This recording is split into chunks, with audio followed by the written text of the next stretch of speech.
À un moment donné, tu dis être une femme entrepreneur, ça exige de se connaître intégralement et de guérir en soi ces deux forces extraordinaires qui sont les énergies féminines et masculines.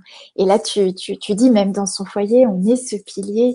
Donc, voilà, donc on propose une immersion, effectivement, femme entrepreneur, du 1er décembre au 3 décembre. Et j'aimerais que tu nous en parles plus parce que j'ai eu pas mal de questions. Déjà, pourquoi pour les femmes? Et qu'est-ce que tu as observé qui serait essentiel aujourd'hui pour les femmes de prendre conscience, de regarder, d'intégrer dans leur vie? En fait, ce que je vois beaucoup, c'est que la femme qui devient entrepreneur n'a pas d'autre choix que de devenir une machine à gagner de l'argent, une machine à performer, une machine à produire. Et dans ce côté masculin perverti de la performance et de la compétition.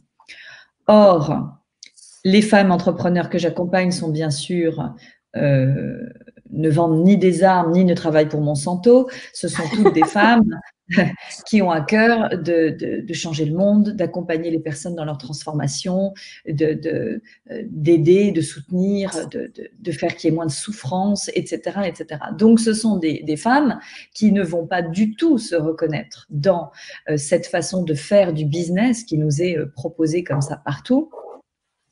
Donc, soit elles y vont à contre-cœur, et comme tout ce qu'on fait à contre-cœur, ça n'est absolument pas source de plaisir. Et je rappelle que c'est votre plaisir et votre joie qui va faire que vous aurez une clientèle et vous créerez aussi une abondance financière. Donc, comme elles y vont à contre-cœur, ça ne fonctionnera pas. Donc, elles vont pas développer leur clientèle, vont pas développer leur chiffre d'affaires, et donc elles vont être insatisfaites, frustrées, parce qu'elles savent très bien qu'elles ont les capacités. Elles savent très bien qu'elles ont une clientèle potentielle. Donc, voilà, ça crée ce que ça crée. Et les autres femmes que j'observe et qui donc viennent aussi travailler avec moi, ce sont ces femmes qui ont refusé cette façon de faire du business qui est dans ce masculin perverti, qui ne veulent absolument pas y aller, donc, et qui restent avec un côté féminin que j'appelle aussi le féminin blessé, c'est-à-dire un côté féminin qui n'a pas activé sa puissance. Il n'y a pas plus puissant que le féminin. C'est exactement ce que tu viens d'exprimer. Ouais, d'accord. Donc, mais simplement, il n'y a pas plus puissant que le féminin qui se reconnaît.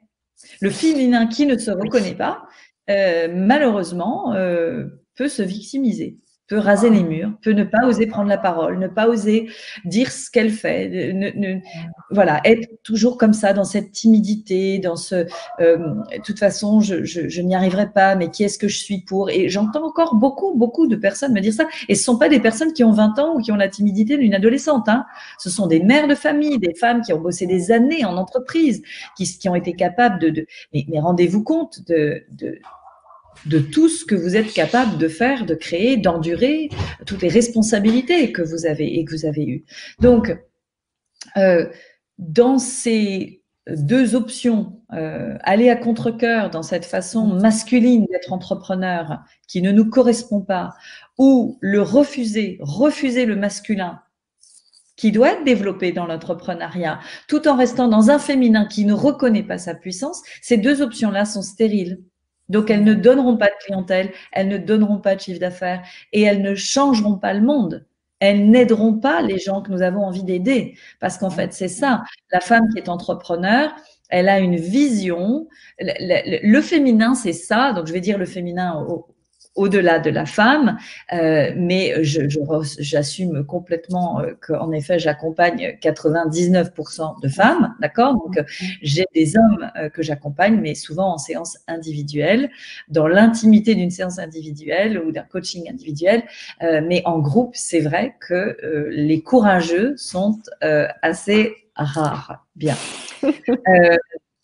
Mais ça va venir, ça va se développer. Peut-être aussi que c'est à nous, les femmes, d'être plus ouvertes et plus accueillantes et plus recevantes. Peut-être aussi.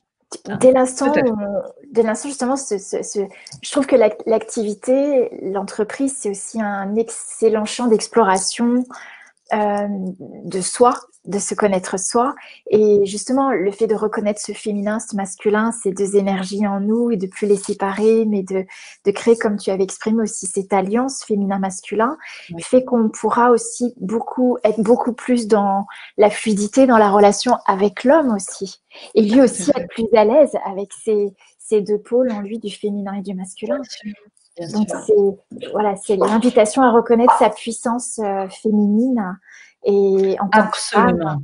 Absolument. Absolument, absolument. Et cette puissance du féminin, c'est celle qui se reconnaît et c'est celle qui reconnaît la puissance de son masculin, bien évidemment. Mais on ne rejette aucune partie, on les honore toutes les deux et surtout on les développe. Et devenir entrepreneur, il n'y a pas le choix. Voilà, moi je dis souvent en rigolant, bah, à ce moment-là, retourne pointer ou badger le matin dans ton entreprise, parce que si tu n'es pas prête à reconnaître tout ce que tu es vraiment et à l'assumer et à l'affirmer et à le développer, alors ça ne fonctionnera pas et ça va être que souffrance et douleur et découragement et jugement de toi. À quoi bon? D'accord? Donc c'est vrai que ça demande j'avais pas pensé à tout ça quand moi aussi, en 2009, je me suis mise à mon compte. On m'a pas dit tout ça. J'en avais pas la moindre idée. D'accord? Moi, dans ma famille, les gens qui étaient à leur compte en profession libérale, ils mettaient leur plaque sur le mur, ils avaient fait des études qui leur donnaient le droit. Il y avait un numerus clausus, ils avaient le droit de mettre leur plaque, ils étaient dans le bottin et on venait les voir. Ils avaient rien à faire. Pas de communication, pas de marketing, rien du tout, même pas de tarification pratiquement. Tout était pensé par l'État, papa. Donc, être entrepreneur, mais c'est une révolution totale. Mais c'est une révolution de notre vie. C'est une révolution de qui on est, de comment on va se présenter dans le monde. Donc oui, auprès de notre clientèle, mais pas uniquement. C'est une révolution intérieure, totale.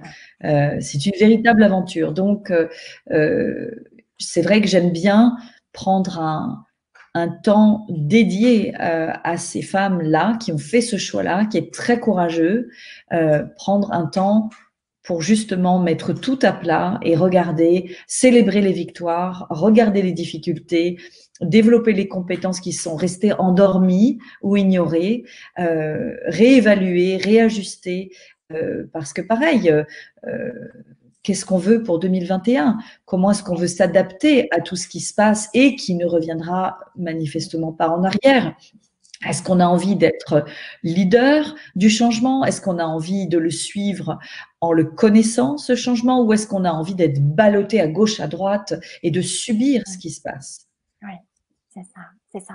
Et c'est pour ça que tu disais, donc, pour quel entrepreneur? Les personnes qui ont déjà démarré, des personnes qui veulent démarrer, à qui est-ce que ça s'adresse?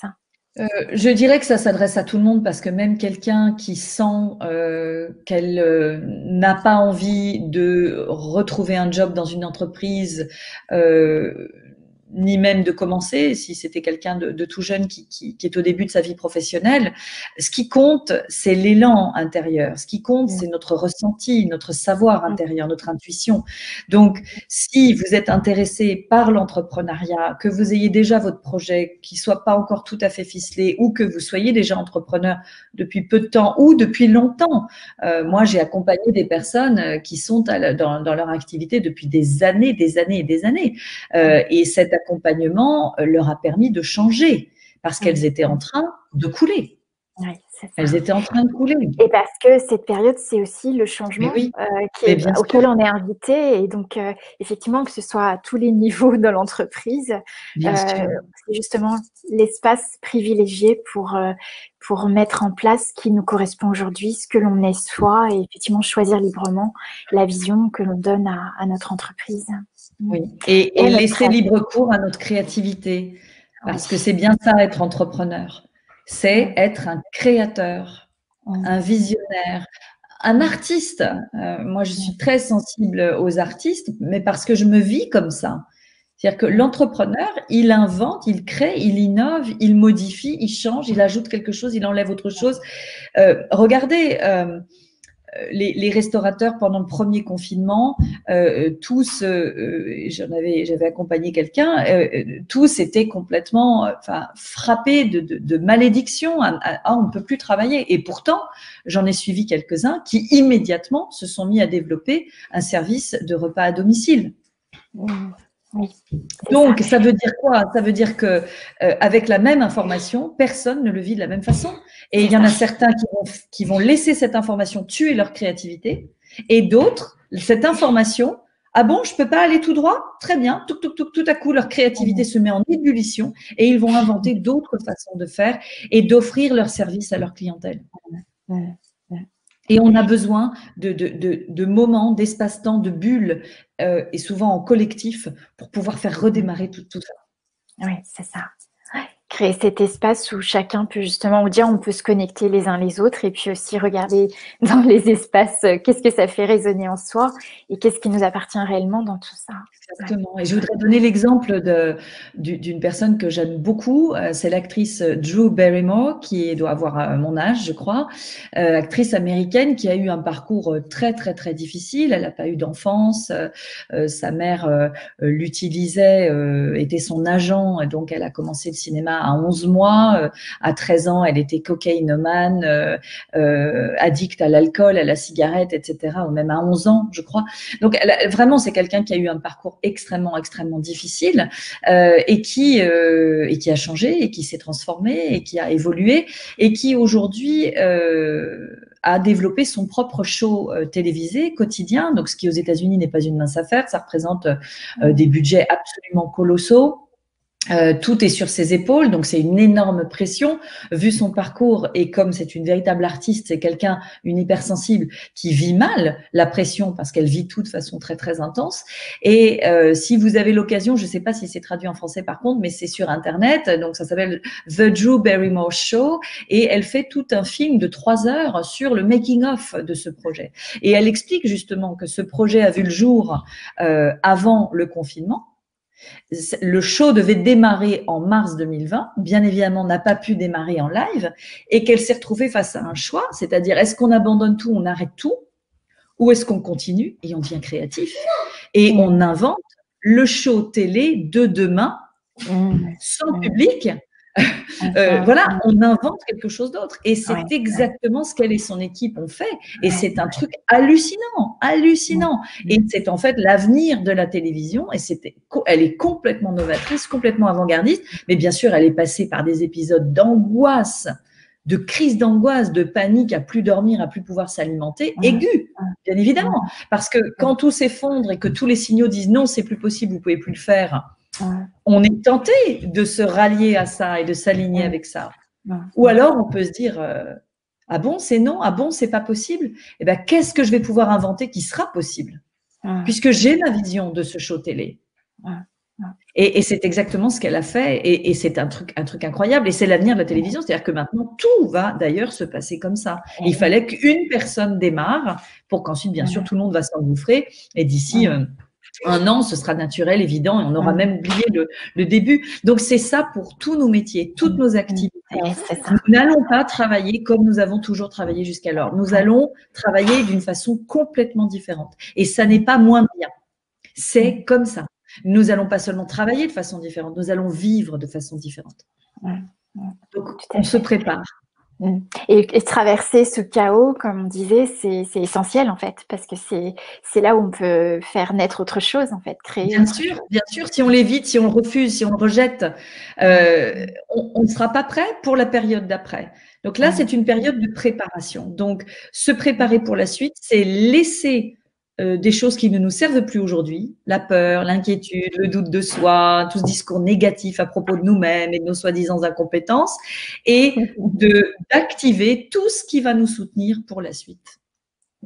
Voilà. Donc aussi, je le répète toujours, mais s'entourer, c'est pour ça aussi qu'on crée des moments collectifs, s'entourer de personnes qui sont soutenantes, positives et qui sont dans la même recherche que nous.